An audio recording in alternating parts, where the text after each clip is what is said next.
tash të bëjmë mbylljen dhe konkluzionet e CLS 400 CD.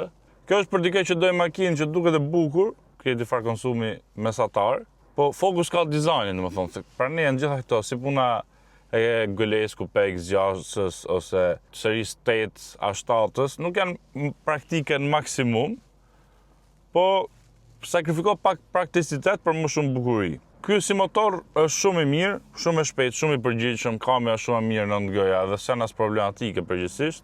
Kur kemi opsione, normalisht akoma më mirë, sidomos të makinat e luksit, nëse si merr me opsione, nuk ka kuptim nëse s'kan opsione këto makina.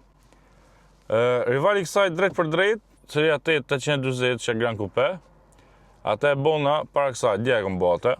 Me thonë drejtën, ajo më pëlqen më shumë, jam fans më i madh i asaj. Kështu që unë deri tash në mes ty në dyja, atë do kisha zgjedh.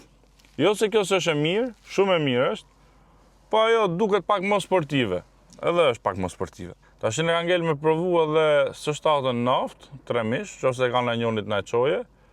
Edhe gjithashtu Panamera naft, nëse ka dikush, po edhe atë na çoje ta bëjmë.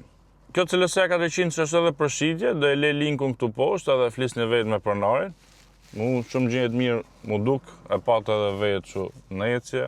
Pastaj kush është interesu me e ble, shko shef vetë, ja shef vetë, gjitha gjonat e provo vetë. Shpresoj duket pëlqy video. Më thoni këtë mirë si t'ju 820-ën apo këtë CLS 400-ën. Unë do merresh 820-ën. Nëse s'keni bë subscribe boni, edhe follow në Instagram, TikTok. Ju uroj gjithë mirat, mirupafshim edhe shifem videon tjetër.